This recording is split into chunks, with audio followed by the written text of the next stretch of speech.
So I grew up in Easton, Pennsylvania, at home of the Crayola factory, and I joke often that that's probably why I do what I do now. There you go. Really large Italian family. Okay. Didn't know what I wanted to do. I wanted to be a baseball player. Okay. But my dad will tell you at 5'8" and 150 pounds, you're not going to play professional baseball. But I had a great family life. My parents were extremely supportive.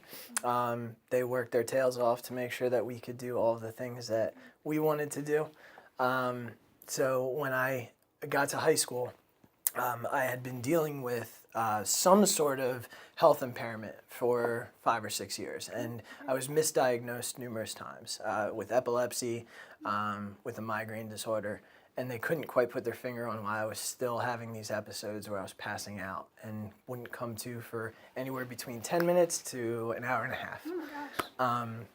So when I got to high school, they finally ran some tests on my heart and came to find that I had something called Neuro Cardiogenic Syncope, which is really just a fancy way of saying don't get dehydrated. Oh, okay. So that's why you see the water bottles all over the place. Yeah. But you know, once I was diagnosed, we had an idea of what I needed to do to keep myself healthy. And again, with two parents who really have your back, they were always first in line to say, you know, make sure you're taking care of yourself, drink your water, make sure you're eating. And all the coaches that I had worked with and teachers were on top of me all of the time too. So I was a good student. I worked hard, quiet for the most part, just did what I was asked to do and kind of went about my day. We like those. Yeah, but as you'll find as we talk more, that kind of changed after the accident. Okay. What were some of you said you were kind of passing out for long periods of time. Were there any other big symptoms that you encountered? No, I would get shaky. I would turn almost peaked, as white as my shirt at times. Most people who knew me knew when it was coming, even before I knew it was coming. So it was just one of those that could happen at a drop of a hat. And sometimes it would be, I could feel it coming and I could handle what was coming next. I could get myself in a cocoon or something of that nature so that it wouldn't become a bigger issue. So. All right, so then take us to baseball and kind of what happened with you. Sure. So I had a fall baseball practice. It was September 7th of 2004. And I had left the practice and went home. I wasn't actually able to drive at that point with being on new medication. So I got home from practice and I walked in the house and my brother was home, but nobody else. And I was on the phone with my best friend. And my brother just kind of peeked into the room where I was in the kitchen and making lunch. And he said, I'm going to be right back. I'm running down to the grocery store, which is like a block away. And he said, I'll be back in like 10 minutes. And at that point, again, I wasn't even supposed to be alone. I was supposed to have somebody with me just because of the medication change. And I ended up making myself a sandwich and I got myself a soda instead of a water. So it's sort of like one of those mixed bags. I knew what I should have been doing, but being a 17-year-old, you're going to do what you're going to do. Yeah. I started to take a little walk down the steps and I got down the first flight and I got to where we walk in the door. And as I turned to go around the corner, I just the last thing I remember is being very dizzy. And I couldn't get myself down into a cocoon or anything. And I fell and I felt free fall about 6 steps and hit linoleum floor head first. Luckily for me, we never disconnected from the phone. So my dog threw a fit and my best friend heard and I wasn't responding. So she flew over to the house and pulled in at the same time as my brother. And they walked into me pretty much just out cold and on the floor. So that was kind of where everything started to move in different directions for me specifically. Yeah. Just curious, is your brother older or younger? He's 4 years older than me. So he's really hard on himself about that whole thing, leaving me alone. He has a tough time with coping with that. Yeah. So. But that would be hard. Yeah. All right. Okay, so you're on the floor, then what happens? You end up at the hospital? So they brought me to the hospital. They told my parents essentially that I was looking at amnesia from the damage to the brain. Retrograde amnesia is the exact term. Okay. So it knocked out what's called the hippocampus and all, like it just knocked out the floodgates. So it's a gateway to your memory, and all the memories just kind of flew on out. I did have some spinal damage that I had to get worked through, but I was in the hospital for quite some time, and didn't walk right away when I came out. Coming out of the accident in the induced coma that I was in, not knowing my parents and not recognizing them or the people that, you know, I'd spent so much of my life working with, to me at the time, didn't really mean much. Now looking back on it, the hurt that they must have felt. Yeah. Have they talked about that at all? What that must have, what that was So like? it's interesting. I've been with my wife for 10 years, and my parents have only mentioned it 2 times, and it's been in very short passing. They have a really hard time talking about it. They've never seen me speak. They don't really have interest in hearing it. I think it takes them back to a really hard place, and I don't want to put them through that, because, you know, that short span of time in their life was probably one of the most difficult parts of their lives. Yeah, she did talk at a church retreat once about it, and that was pretty much the bulk of her ever speaking of the situation. She has a really hard time with the idea of me not remembering her. Even to this day, my wife will kind of look at me when I wake up in the morning, and she'll say, "Do you remember me? Do you know who I am?" Because I do have fallbacks. It kind of lingers then. Yeah, it does. So did you ever get that stuff back? I have everything back to kindergarten is where I kind of cut off. There are little moments in time where someone will say something to me and I won't remember it, and I'll play along, you know. But you know, when we would go and visit family afterward, and we would be at parties with family, I would have to be reintroduced to everybody at the party. Cousins that I'd grown up with, aunts and uncles, and sometimes multiple times. They would have to reintroduce. How long did it take before that all kind of Before everything gelled back together? Well, I didn't really have a sense of smell back until I was a senior in college.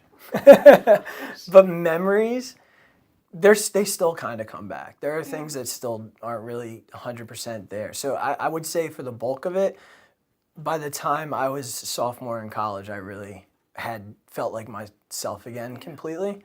But getting through that senior year of high school was probably the most difficult, trying to relearn everything and becoming reacclimated to what... When your friends, you didn't remember your friends? Right. Oh my gosh, that must have been... Yeah. Well, you didn't know.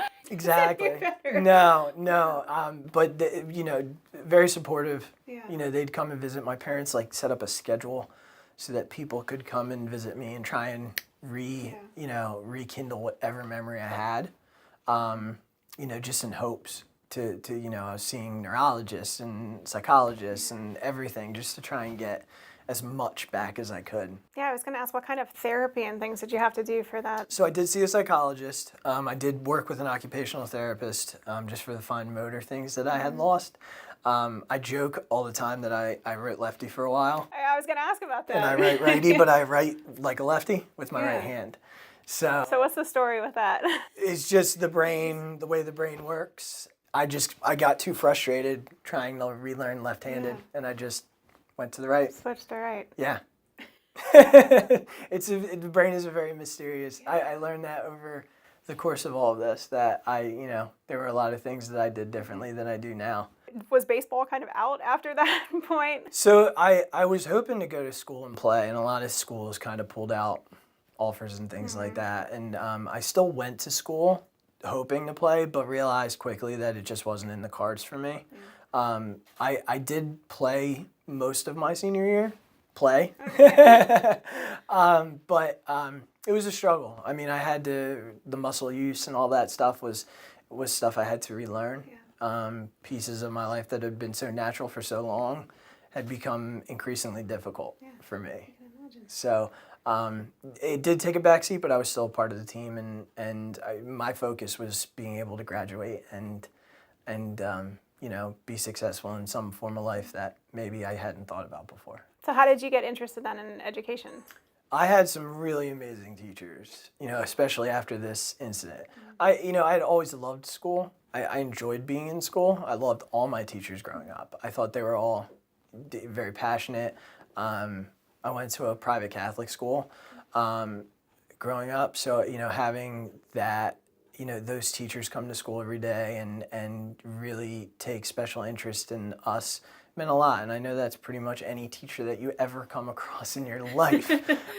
But I don't think I really realized it until after I had been in the accident, because I was not as good of a student after that. I had suffered some trauma, and after the trauma, I was a totally different student. I didn't react the same way to things. I kicked over garbage cans. I swatted it at adults and really was negative. A tough one to deal with, and they stuck by me, and they kind of changed their mentality to match what I needed at the moment. And when I went to school, I was undecided, and I thought about it, and I said, after what I've been through and the things that I've experienced, I don't know if there's anything that would fit the rest of my life as much as becoming a teacher and an educator and working with kids that, all realms of kids that have trauma and experience trauma, or kids that haven't experienced it but may one day, and teaching them and giving them the resiliency that they need to get through it, because that's what these teachers all had done for me. So I ended up studying at Elizabethtown College to become a teacher, and taught for 8 years in Manheim Township. And then came over here this year for my first year. You taught elementary, right? Second grade. Second grade. Yeah, for 8 years. Second grade. They were my little buddies.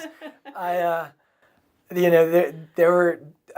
saw in a lot of them some of the same minor struggles that I experienced, and then some of that major trauma that I had gone through, and I felt as though that helped me to relate a lot more to what they were dealing with and what they had experienced or what they were experiencing, and it made me relatable too, because I always told my students my story. I thought it was important that they knew the trials that I had been through and that I had pushed past, so that if they were ever struggling with something minor or major, it's a piece of me that they can carry and remind themselves that he'd been down this road, he knows what this is like, and they could come and talk to me. And when they would go to 3rd and 4th grade, I'd still have little visitors come back and talk through some problems that they were having. So what do you credit with getting you from that point where you were kicking over trash cans and things to where you are now? Support system. I had an unwavering support system, from parents to friends to teachers to coaches to my brother,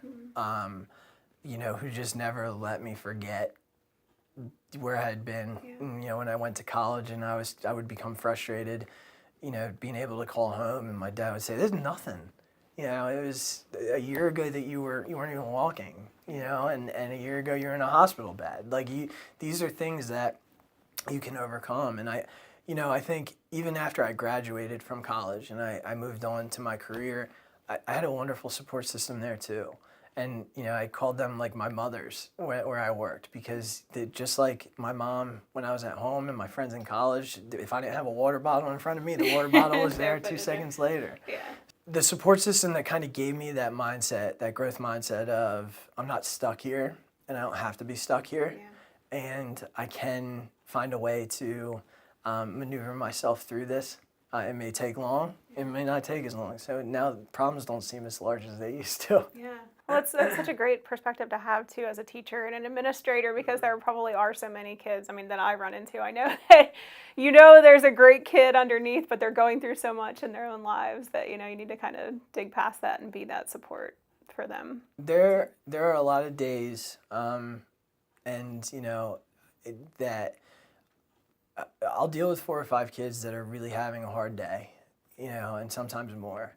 And a lot of times, if I tell myself a story about why they're having a hard day, then I have no chance of getting through to them. So, because when I was having my issues, if someone would have told themselves a story that I was just being a bad kid, then no one would have ever reached me. Yeah. Because if that's what you believe, if you're going to believe the story that you tell and don't believe the story that they are telling you, then there's no way to relate to it and help to change it.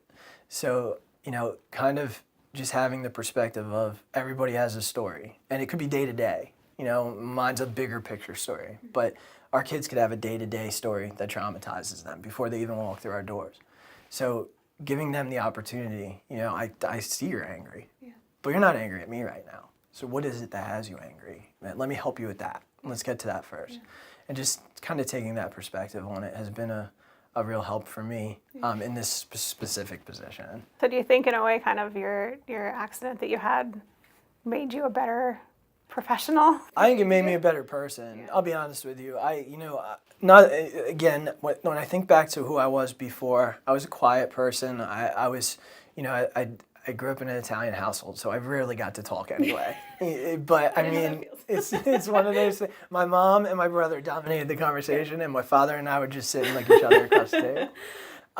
But I kind of carried that into my social life too. I was just quiet and not as vulnerable of a person, but after this you kind of find that you if you don't allow yourself to be vulnerable and take risks, then what's the point? You have to be able to step out of your box and just let people know what you're thinking, how you're feeling. It's the only way towards success, and the only way to to breed that culture that you want to have is being able to step out of your box and be vulnerable. And in my position, that's helped me, and in my personal life, that's helped me. And I don't think I knew that before what happened to me happened to me. Okay, so you're the assistant principal here at Price. Yeah. What's the best thing about your job? Oh, the kids. Hands down. I think anywhere, any school you work at, the kids, if the kids aren't the best part of your job, then you probably might want to find something else to do, because this is what we're here for. You know what I mean? I love every single one of these kids when they walk through the door and when they leave. And, someone asked me a question recently about how you're successful. And we can look at all the data in the world, and we can dive through that, and we'll find successes and we'll find failures. We can have conversations with colleagues, and we can find successes and we can find failures. But if our kids are walking through those doors every day, happy to see us, we're successful.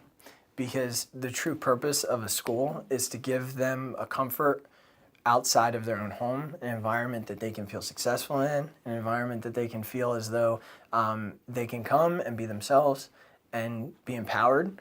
And if they're walking in our doors and having that smile, and that they come and hug you, and it doesn't matter what yesterday looked like, and it's just about today, that's absolutely the best part of my job. So many times this year I'd have to come down on a kid the day before, and it's always the conversation of, you made a mistake, and there are consequences, and that's because I love you, and tomorrow is a new day.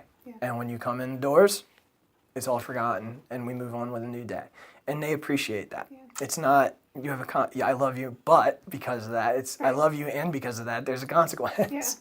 And they respect that, and they respond to that. And seeing their little faces every day, no matter what happened on Thursday, on Friday when they walk in the door, it's the best part of my job.